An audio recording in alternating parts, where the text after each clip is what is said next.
Join me for another photography hike through the stunning Kent countryside this week. Today, we're focusing on slowing down and capturing moments mindfully. And remember, always check your camera settings. Hello and welcome back to another video. As per the introduction, I'm out doing another photography hike in the Kent countryside this morning, seeing what views, seeing what images I can capture. And we don't have a bad one to start us off, do we?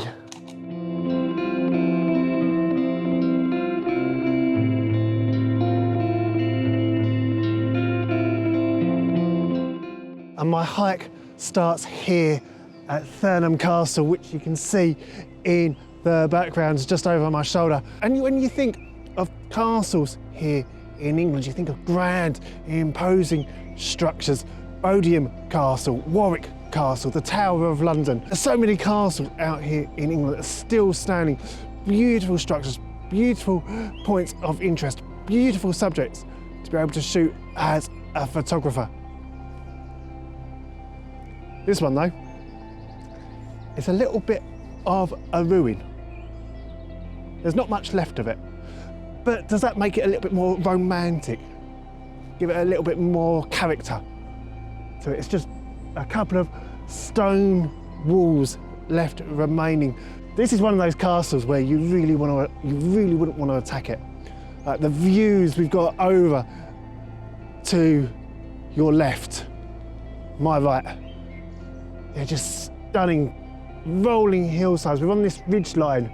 Not a bad spot to at least start this video from. And I'll probably get a couple of images because you can't see from here, but how the stone walls are kind of placed, they almost act as a real ideal framing shot for anything that I can capture. And I'll definitely get one from up here because it just shows the view as a nice starting point.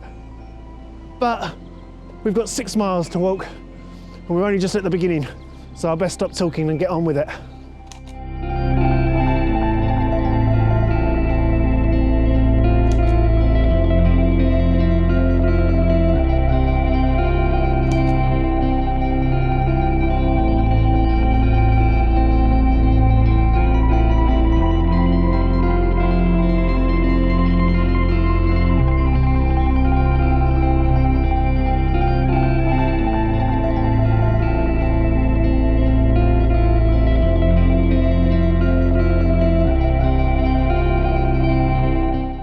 Oh, the views around here, they're absolutely amazing.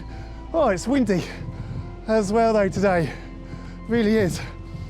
This is one of those routes, one of those hikes I've looked at a few times on the All Trails website and I've always disregarded it, but wowzers, not bad at all. Like I say though, like I said at the start, this video today is all about slowing it down, taking your time, enjoying the views. That's the first point, that's the first subject I want to talk about today. And it's more of a me problem, but hopefully I won't be the only one with these issues. But when I come out, oh, it's windy. It's so windy today. Oh, I'm going to get blown away. At least it's not raining. At least it's not raining. I've got that on my side. But I'll try and talk. This wind is so off-putting. I might have to face this way. Oh, that's a little bit better. The wind's, I'll blow myself into your camera. But the difficulty, the annoyance that I have as a photographer these days is it's all about, I'm thinking already about the next shot, rather than take the last one, put the camera down, and just enjoy the views. Like, too often, I won't stop, slow down and just enjoy what I'm out witnessing. Sunrises, sunsets. I'm so wrapped up in making sure I don't miss the moment, walking around, getting one hike in, done after the other. I forget to just sit back and enjoy. But the English countryside as a whole, it really is worth exploring. It's worth getting out because you enjoy some magnificent views, some beautiful sights, just like this one. Regardless if you've got a camera or if you're just an average hiker, a dog walker, just stop sometimes, slow it down and enjoy the views. Because you'll see some magnificent moments, regardless of whether you're taking an image of it. Some shots, they're just not worth taking. Some moments, just sit back and enjoy them and just forget about the shutter button.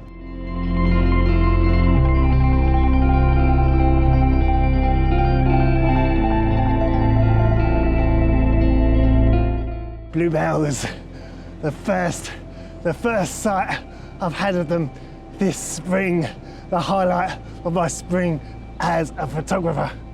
Not too much of a composition, I might add, but you bet I'm taking a shot.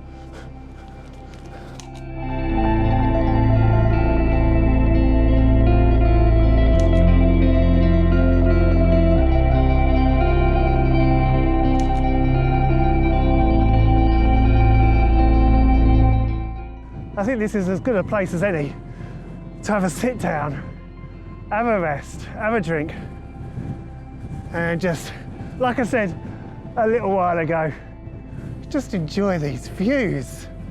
Because, oh man, it's beautiful out here. But I think this is as good a time as any with the wind howling around me, because there's absolutely no cover either. But I think it's as good a time as any to talk about the second point on today's video, and that is camera settings. And it's another reason why when you're out doing photography, and you can take this from me, this is taken completely from experience, at least I hate to say it anyway, but it's why you've got to slow down with photography. You can't rush it. You've got to enjoy it the moment. Think about what you're taking a picture of in the first place. You don't want to get home and regret not taking a shot. At the same time, you don't want to waste your memory or film taking shots that aren't worth taking in the first place. And when you take that shot in the first place, you need to make sure your settings are spot on.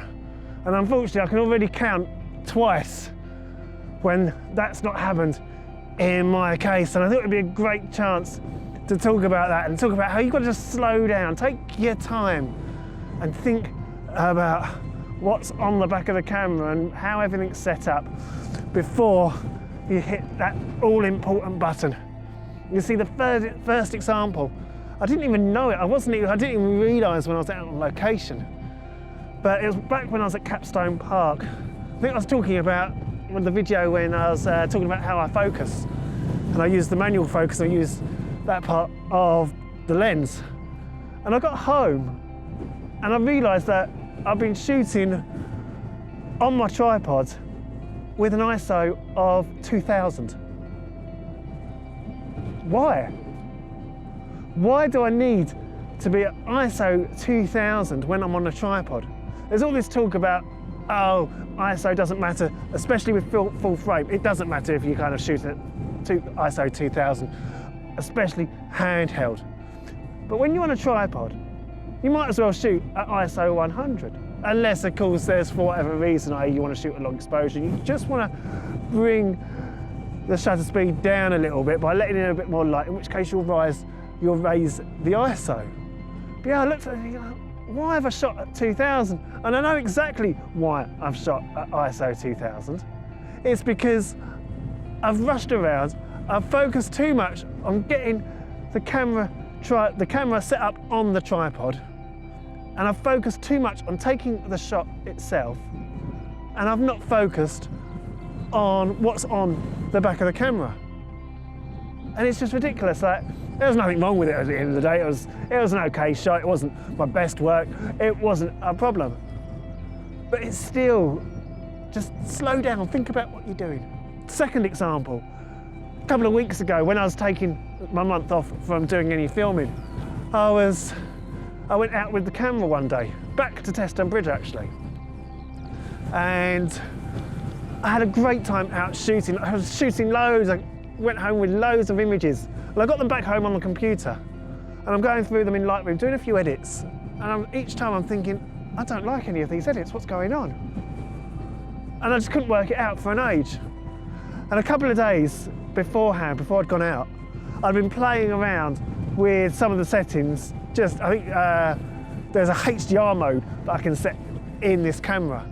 And unfortunately, when you set the HDR mode in this camera, it changes the shooting type from RAW to JPEG. So every shot that I'd taken when I went to Heston Bridge, I'd shot in JPEG. Not the worst case in the world, because there's nothing wrong with shooting in JPEG, but RAW is the ideal format to shoot in if you want to edit your images afterwards. And again, all those shots were technically wasted because I wasn't able to imprint my style of editing on any one of them. All because before I started shooting, I didn't check what the settings were. So whenever I go out now, and this is just a little piece of advice for you, whenever you go out, just before you start shooting, make sure everything is set to exactly how you want it to, meaning that when you get home, you won't have any annoying mishaps.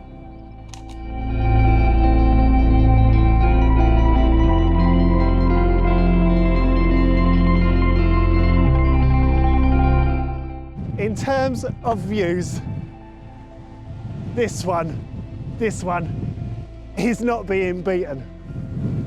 It was just a wow factor, an absolute wow factor, coming down those steps just a minute ago. And I think I've just walked through something like my 4th kissing gate, and I've got another one just down here. But the one question I guess you're all potentially thinking, where's the coat gone? Did it magically disappear? No. Is it in my bag? Definitely not. Did I just throw it to the side of the road and see it is, even though it's windy, it is really warm out here? Definitely not. Not gonna waste a good coat. No. Thankfully, Thurnham Castle, that was at the start of this entire video. And I realised straight away, let me get this gate closed, interesting look. But I realised at the start of the video that even though it was windy, it was far too warm to come out with a thick winter coat on. So that went straight back in my car before I did the actual hike itself, and thank God I'd have been sweating buckets today else. And I think even my leg wear, my jeans that I'm wearing today, don't think they're perfect for hiking either. So if there's a good pair of hiking trousers that you can recommend, let me know down in the comments below. What a viewpoint that we've got to enjoy from up here. Absolutely amazing. And I think it's at this point that it's time to start turning back, heading back home. I'll tell you now though, don't ever pass up on local knowledge. A couple of minutes ago I passed some bikers, let them through a fence ahead of me, or let them through a gate ahead of me I should say, and they recommended that I come and stop at this spot where we've got a lonely shepherd viewing this amazing viewpoint. Never turn down local knowledge. That is a free tip to offer. Wow.